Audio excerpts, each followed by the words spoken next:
hello there. This is going to be a general love reading for all signs.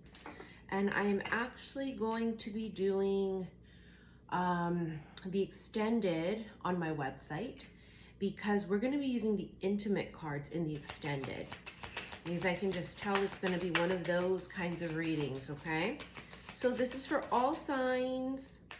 Happy Sunday. This is Sunday that I am recording this. What is this? Reminiscing. I wish some nights lasted forever, and girl power, self-love. Someone here is alone. They are in solitude, or they have been in solitude for a period of time. There is this feeling of nostalgia or of like missing being with a partner. And it doesn't mean it's because they're desperate or, you know what I mean? Because you know that because you have self-love here.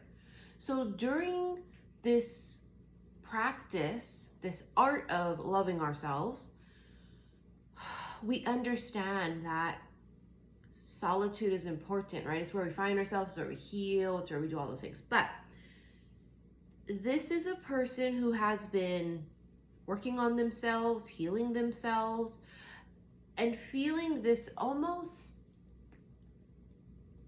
I want to say, energy that has come over them, and it's making them yearn for someone specific or love and romance in general.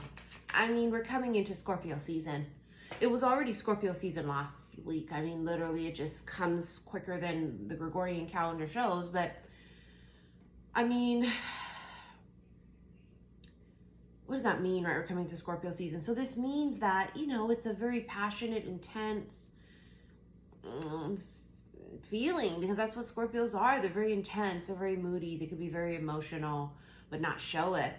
But, you know, Scorpios have this tendency to feel things to this greater degree than most of us, right? So if you feel really happy, they're very, very happy. If they feel really sad, they're really, really sad. So someone here is just in their feels, thinking about, I don't know, maybe you were dating someone before and it wasn't perfect, but you're thinking about the good times. And not that you miss that person, but you're thinking about, like, you know what, maybe I am ready and open to start dating again. So it has to start there first, right? You have to be open to wanting to be intimate, wanting, and not intimate physically, but I'm talking emotionally.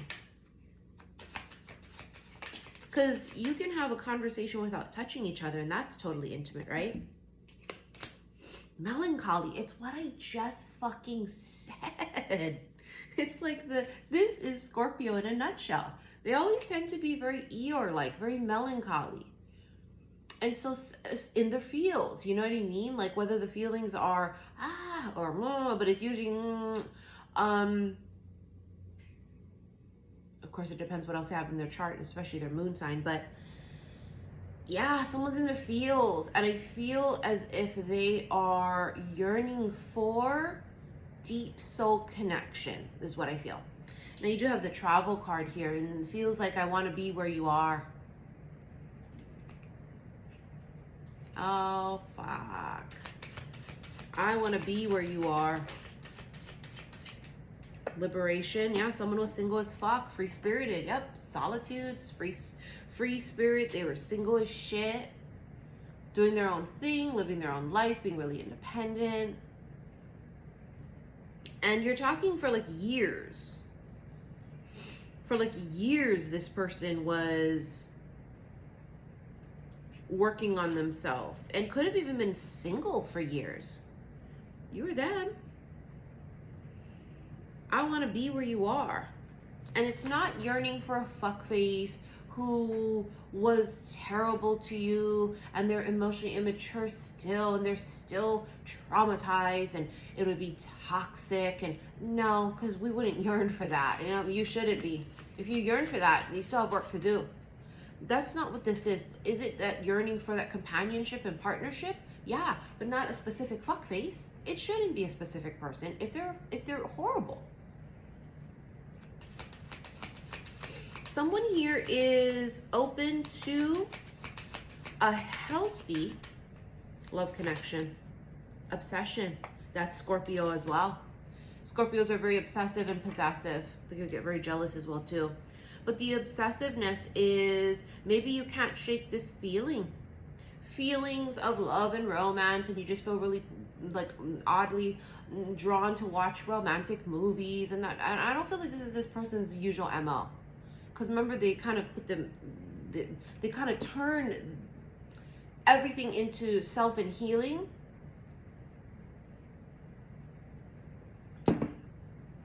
But this has become an obsessive thought. It's like the feeling is getting stronger because the physical encounter is coming soon. It's like, let's say it's someone you don't know, or you know very casually and not very well at all. It's like thinking about them or just a person, not specific, and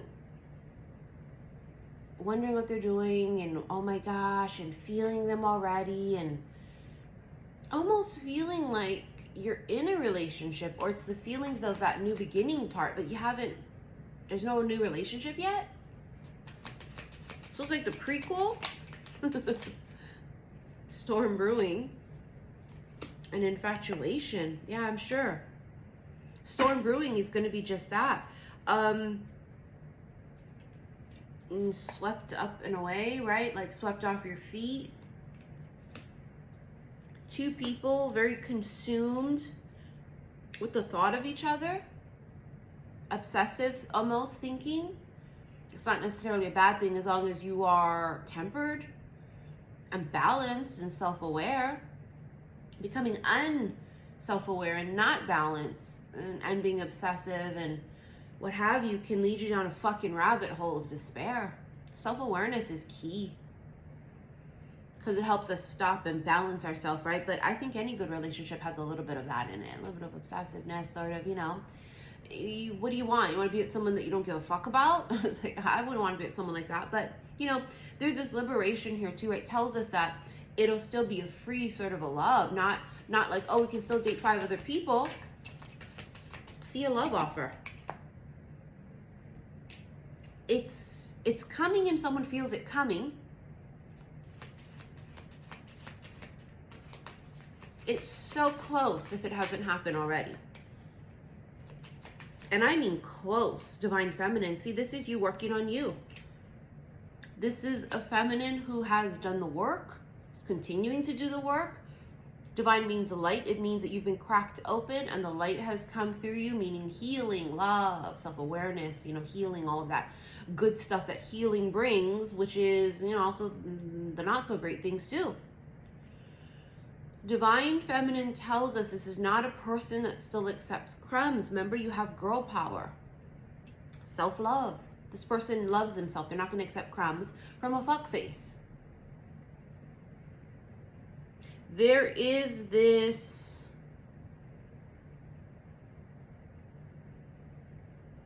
feeling of knowing what you deserve and now finally understanding that you will never settle again. And this encounter is almost a manifestation of that feeling of self-love. Because this person loves themselves too, and they know how to treat a bitch. They're not there to waste time. And in fact, they're not very open to romantic connections, whether it's because they're just not looking and they're single and they're like, fuck it, I'm not into it. I don't have time, I'm busy, I'm not open to it. Or they're in something else, but they're not looking for it. It's always when the most amazing things happen, right? It's serendipity, it's finding something amazing when you're not looking for it. So this love offer is coming and this feminine can feel it. Like you can feel it in your bones. You're just like, I can feel something wicked this way comes.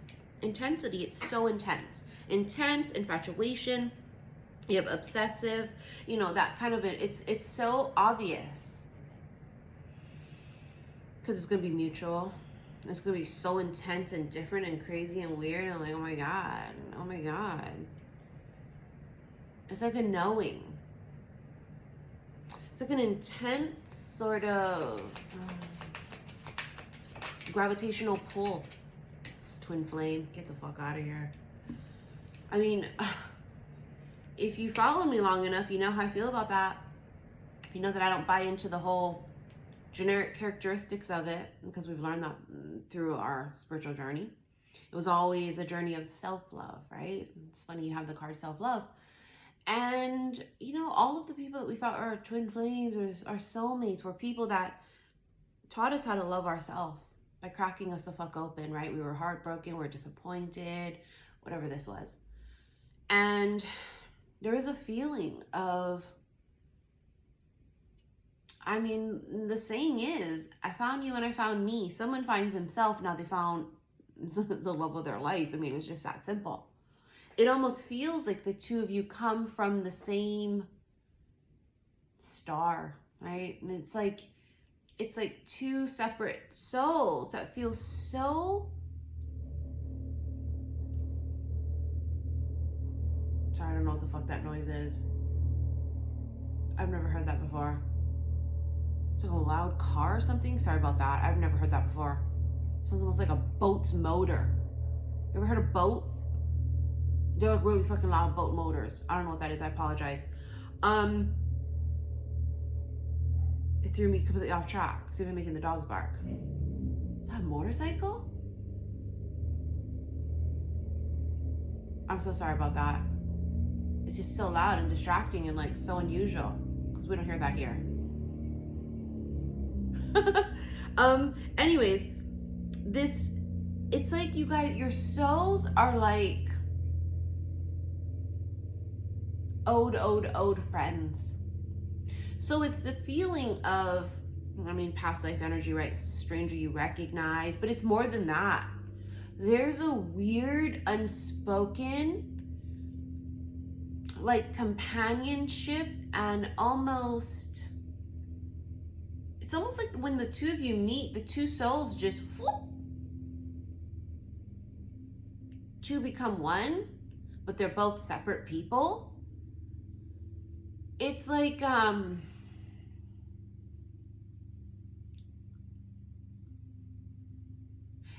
this sounds very strange, but it's almost like your hearts beat in sync.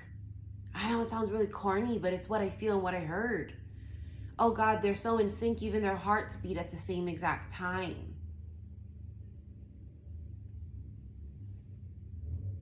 Wow. There is this extremely intense love between these two, body, mind, soul. Anonymous, it came out in reverse. That tells us if this has been a secret, it's coming out. Or if you haven't met yet, you finally meet.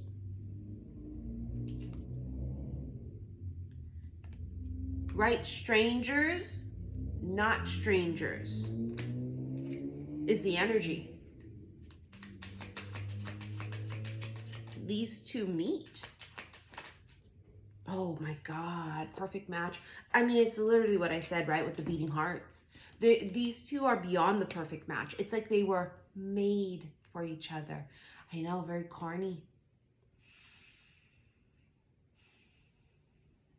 It's very MFEO. You remember from Sleepless in Seattle? MFEO, made for each other. You remember that? Oh my God, it's Sleepless in Seattle. I mean, kind of like this energy. Meant to be, destined, serendipitous, find something amazing without looking for it.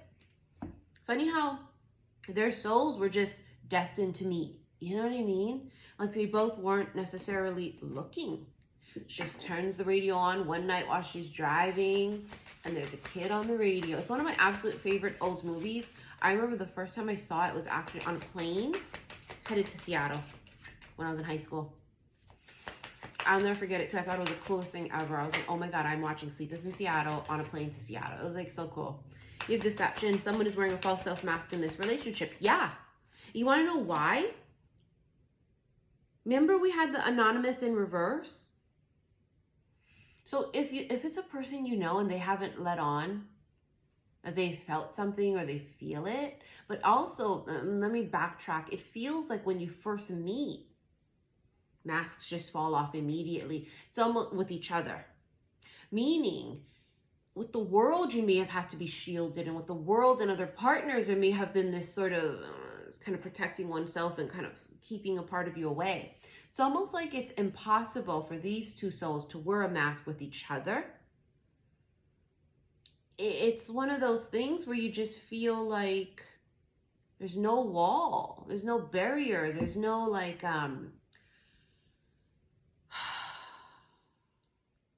there's no boundary. I don't know. I mean, you'll have boundaries, obviously, but like you don't feel like you need to be someone else. You won't need to be filtered. There's just this, and isn't it everything that we have prophesied that twin flames are supposed to be? It's supposed to be someone that's like the other half of your soul, right? But then that's controversial because people will get real literal. They'll be, I'm not a half of a person. Bitch, we know that. You ain't gotta be so fucking literal and bitter and weird about it. We know that. But it is a beautiful concept to think, well, what if you were one soul and the two of you guys split together like this? I mean, it's like twins in freaking nature. They're two separate people, aren't they? But they came from the same start. And it just split. That I can go with. I don't like it when people say, well, you guys are the exact same people in two different bodies. I mean, that don't make no fucking sense to me at all. It just doesn't sound right. But I do love it when they said to me that they're so in sync. Their hearts beat at the same time. It's fucking insanely gorgeous. So like, so cheesy. And I don't like cheesy unless it's pizza, bitch. But right now in this energy, we'll allow it. We'll allow the cheesy romantic love. Very soon. Bitch, I fucking told you it's soon. It says very, very soon. Clearly decide what you want so it comes to you now. I fucking told you, bitches, it's very soon. Let's get into this extended. Now, remember, I'm going to use the intimate cards. So you can only rent this extended on my website. So below this video, click the word more, and you're going to see the link to my website, saltwaterhealstarot.com. And then there you'll be able to watch it in the extended special love / oracle readings. And I just want to tell you guys, thank you for your likes, your shares, and your subscriptions here on YouTube. This month I will be really busy. I'm trying to get all of your pre-orders out. The only pre-orders that won't be going out this month is the last round of the oracle cards, because those haven't come in yet from out of country. Everything else should be fine though. Again, there may be delays and things that we can't control. So thank you for your patience. You'll know if your pre-order went out because you receive an email with your tracking number, okay? And if it doesn't go out immediately and postmarked by the 31st, don't panic. I need a little bit of wiggle room there. You know, sometimes I can get it done sooner, and sometimes I may need a few days to a week after the end of the month. Just depends on how much and how consumed I get, okay? So thank you guys for your patience again. See you in the extended. Love you.